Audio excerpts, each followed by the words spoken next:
Hello students, welcome to the physics research centre 2.0। और आज के इस वीडियो में हम बात करेंगे पिरामिड्स। मैंने आपको बता दिया था कि उत्पादक क्या है, उपभोक्ता क्या है और अपघटक क्या है। मैंने आपको उपभोक्ता एक 3 प्रकार बताया था, प्राथमिक, द्वितीयक और तृतीयक उपभोक्ताओं, ठीक ना। इन सब चीज़ों के बारे में बता चुके थे। और जो वैज्ञानिक थे, जैसे यहाँ पर वैज्ञानिक हैं एल्टन, इन्होंने अपना इन जो जीव थे इन सब के द्रव्यमान के अनुसार, संख्या के अनुसार और इन ऊर्जा के अनुसार कुछ पिरामिड्स बनाए।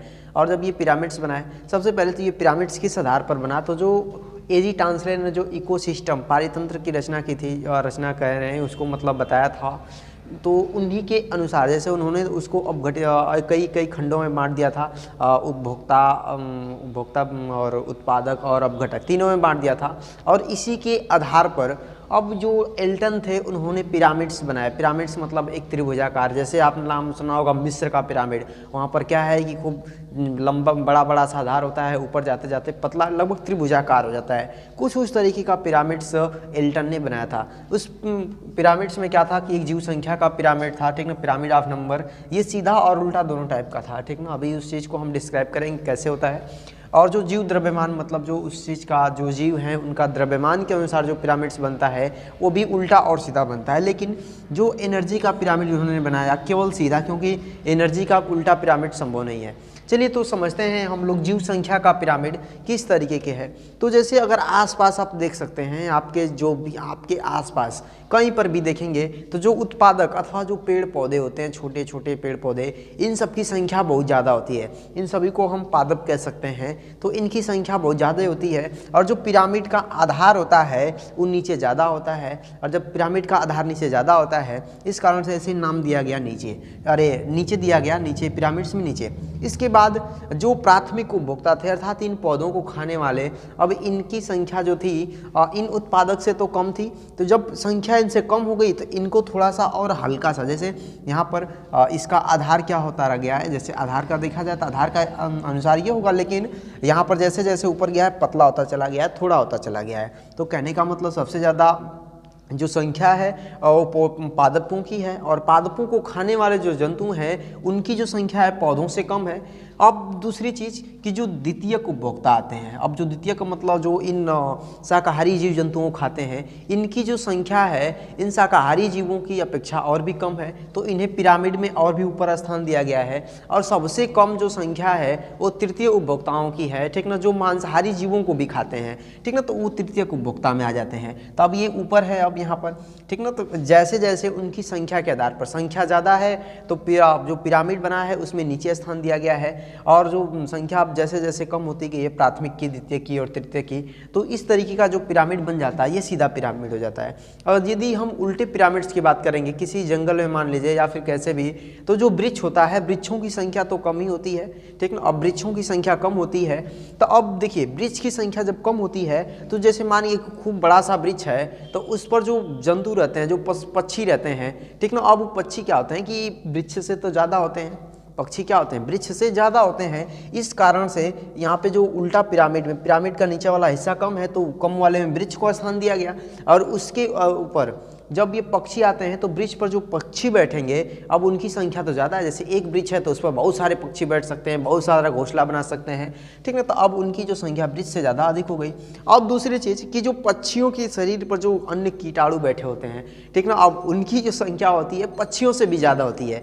और जब पक्षियों से भी ज़्यादा होती है तब उन्हें इस उल्टा पिरामिड में जो सबसे ऊपर स्थान दिया गया, ठीक ना। जैसे आप देख सकते हैं ये उल्टा पिरामिड है, जो वृक्षों की संख्या कम होती है, पक्षियों की संख्या वृक्षों से अधिक होती है। और इन पक्षियों के शरीर पर जो बैठे हुए कीटाणु रहते हैं इनकी संख्या इन पक्षियों से भी अधिक होती है। तो ये जीव संख्या का पिरामिड्स हो गया। ये सीधा पिरामिड्स है और ये उल्टा पिरामिड है। तो आई होप ये समझ में आ गया होगा। अब हम समझते हैं दूसरा वाला जीव द्रव्यमान का पिरामिड, किस तरीके से जीव द्रव्यमान का पिरामिड है। चलिए, यहाँ पर जो जीव द्रव्यमान का पिरामिड है इसमें सीधा और उल्टा भी दोनों दो टाइप्स का बनता है, ठीक ना। और जब दो टाइप्स का पिरामिड बनता है, सीधा और उल्टा, तो अगर मैं सीधे पिरामिड्स की बात करूंगा, जीव द्रव्यमान का मतलब प्रति इकाई क्षेत्र क्षेत्रफल में उपस्थित जीवों का जो द्रव्यमान होता है उसे ही हम जीव द्रव्यमान कहते हैं, ठीक ना। तो अब यहाँ पर देख सकते हैं यदि कोई वृक्ष है, जैसे आपको मैंने जीव संख्या वाले पिरामिड में जो उल्टा पिरामिड वृक्ष वाले को बताया था वो तो संख्या के आधार पर था। जब हम द्रव्यमान के आधार पर देखते हैं तो जो वृक्ष होगा उस पर जो पक्षी बैठे होंगे, उन पक्षियों के शरीर पर कीड़े मकोड़े बैठे होंगे, कीटाणु बैठे होंगे, ठीक है। तो अब यहाँ पर क्या होगा कि जो वृक्ष का द्रव्यमान होगा सबसे ज़्यादा होगा। ऐसा तो नहीं होगा कि जो वृक्ष का द्रव्यमान होगा पक्षियों के द्रव्यमान से कम होगा। अरे जब पक्षियों का द्रव्यमान ज़्यादा होगा तो वृक्ष टूट ही जाएगा लगभग, ठीक ना। तो कहने का मतलब ये है कि अगर वृक्ष है तो अगर वृक्ष पर पक्षी बैठे हैं और उन पक्षियों पर कीड़े मकोड़े बैठे हुए हैं तब जो वृक्ष का जो द्रव्यमान होता है सर्वाधिक होता है। इसलिए जीव द्रव्यमान के जो सीधा पिरामिड होता है उसमें वृक्ष का स्थान नीचे होता है। उसके बाद जो द्वितीयक उपभोक्ता होते हैं अर्थात जो पक्षी उस पर निवास करते हैं, बैठते हैं, उसे खाते हैं, ठीक है, उनका जो द्रव्यमान होता है वृक्ष की अपेक्षा कम होता है, तो इसलिए इसे पिरामिड में थोड़ा सा ऊपर स्थान देते हैं, ठीक ना। और जो दूसरी बात तीसरी, जो इस पक्षियों के ऊपर जो कीटाणु बैठे होते हैं, जो कीड़े मकोड़े होते हैं, उनके जो द्रव्यमान होता है पक्षियों के शरीर के द्रव्यमान से भी कम होता है। और जब उनके द्रव्यमान से कम होता है तब वे इस पिरामिड में सबसे ऊपर का स्थान ग्रहण करते हैं। तो आई होप ये समझ में आ गया होगा। अब मैं इस उल्टे वाले पिरामिड को बताता हूँ कि इसका जो उल्टा पिरामिड बनता है तो ये उत्पादक, जैसे यहाँ पर कोई इसी तालाब का ले लिया जाए, जो तालाब होता है तो उसमें जो सबसे छोटे कीट मटोड़े पौधे होते हैं जैसे डायटम्स वगैरह हैं या फिर अन्य जो पौधे हैं, ठीक ना, ये इनकी जो संख्या होती है, इनका जो द्रव्यमान होता है, संख्या की हम बात नहीं कर रहे हैं, द्रव्यमान, इनका जो द्रव्यमान होता है कम होता है। अब इन्हें खाने वाले जो है प्राइमरी कंज्यूमर शाकाहारी मछलियाँ होती हैं जो कि इन्हें खाकर अपने जीवन का पोषण करती हैं। तो इनका जो द्रव्यमान होता है डायटम्स की अपेक्षा जो उत्पादक होते हैं समुद्र में छोटे छोटे पौधे होते हैं, इनका जो द्रव्यमान होता है इन शाकाहारी मछलियों के द्रव्यमान से कम होता है। इस कारण से इसे उल्टा पिरामिड में नीचे स्थान दिया जाता है। और दूसरा कि जो शाकाहारी मछलियाँ होती हैं, ठीक ना, ये इन्हें प्राइमरी कंज्यूमर्स कहते हैं। अब यहाँ पे जो सेकेंडरी कंज्यूमर्स हैं, जो मांसाहारी मछलियाँ हैं, ठीक है, इनका जो द्रव्यमान होता है इन शाकाहारी मछलियों से ज़्यादा होता है। मतलब ये जो मांसाहारी मछलियाँ हैं इन्हें भी अपना भोजन बना लेती हैं तो इनका द्रव्यमान और भी ज़्यादा होता है क्योंकि ये बड़ी मछलियाँ होती हैं, ये शाकाहारी मछलियाँ थोड़ा छोटी वगैरह होती हैं। तो यहाँ पर इस उल्टे वाले पिरामिड में जो मांसाहारी मछलियाँ, इनका जीव द्रव्यमान जब ज़्यादा होता है तो इन्हें ऊपर रखा जाता है, पिरामिड में ऊपर वाला हिस्सा दिया जाता है। जो प्राथमिक उपभोक्ता है शाकाहारी मछलियाँ ने बीच में स्थान दिया जाता है। जो छोटे मोटे पौधे हैं, ठीक ना, जो डायटम्स वगैरह हैं, ठीक ना, इन्हें इस पिरामिड्स में नीचे स्थान दिया जाता है क्योंकि ये उत्पादक होते हैं। तो आई होप कि ये जीव द्रव्यमान का भी पिरामिड समझ में आ गया होगा। ये उल्टा और सीधा दोनों प्रकार का बनता है, ठीक ना। चलिए अब मैं बात करता हूँ ऊर्जा के पिरामिड का। पिरामिड ऑफ ऊर्जा ये केवल सीधा बनता है, पिरामिड्स ऑफ एनर्जी ये केवल सीधा होता है। क्यों सीधा होता है? क्योंकि मैंने आपको जब पारितंत्र बताया था तो पारितंत्र में उत्पादक उपभोक्ता का अपघटक सबको बताया था। आपको ये भी बताया गया था कि जो पेड़ पौधे होते हैं जब सूर्य से ऊर्जा लेते हैं, जितना भी सूर्य से ऊर्जा आता है, जितना भी सूर्य का पार्ट आता है उसका केवल 1% पौधे ले पाते हैं, उसकी 1% ऊर्जा को पौधे ले पाते हैं। जब हम पौधे को खाते हैं तो उसकी 10% ऊर्जा को ले पाते हैं जो शाकाहारी जंतु होते हैं। जो मांसाहारी जीव होते हैं जब वो शाकाहारी जीव को खाते हैं तो उसके शरीर की केवल 10% ऊर्जा ले पाते हैं, जिसे हम 10% का नियम कहते हैं या उसी को हम लिंडमान का भी नियम कहते हैं। अब यहाँ से जो शाकाहारी जीवों को खाने वाले मांसाहारी जीव हैं जब उन्हें खा लेते हैं तब वे भी केवल 10% ले पाते हैं इसकी ऊर्जा।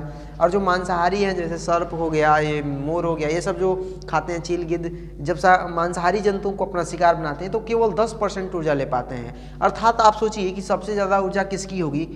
सूर्य की। यहाँ पर ये तो भाई हमारे पिरामिड्स में नहीं है, लेकिन उसके बाद देखा जाए तो जो सबसे ज़्यादा ऊर्जा होगी वो पौधे की होगी। जब पौधे को हम खाते हैं तो केवल उसका 10% ले पाते हैं ऊर्जा, और जब केवल 10% ऊर्जा हम ले पाते हैं इस पौधे की, ठीक ना, तब इसकी ऊर्जा से तो उन जो जंतु हैं उनकी ऊर्जा कम ही रहेगी, ठीक ना। तो इसी तरीके से जो ये ऊर्जा का लेवल है, कहने का मतलब जितना उसके शरीर में ऊर्जा होगी केवल उसी का 10% लेता जाएगा। जब 1% पौधे ले रहे हैं, पौधे का 10% शाकाहारी जीव ले रहे हैं, इन शाकाहारी जीवों को खाकर जो मांसाहारी जीव हैं 10% ले रहे हैं, और जो मांसाहारी जीव है इन मांसाहारी जीवों को खाकर केवल 10% ऊर्जा ले रहे हैं। तो ये जो ऊर्जा का पिरामिड्स है इसी तरीके से केवल छोटा होता जाएगा। अगर हम इसके उल्टा पिरामिड्स की कल्पना नहीं कर सकते, क्योंकि हम किसी भी चीज़ को खाकर उसकी 100% ऊर्जा को नहीं ले सकते हैं। इस कारण से जो ऊर्जा का पिरामिड बनता है केवल सीधा ही बनता है। तो आई होप आपको वीडियो इन्फॉर्मेटिव लगा होगा। मिलते हैं किसी नेक्स्ट वीडियो में। जय हिंद।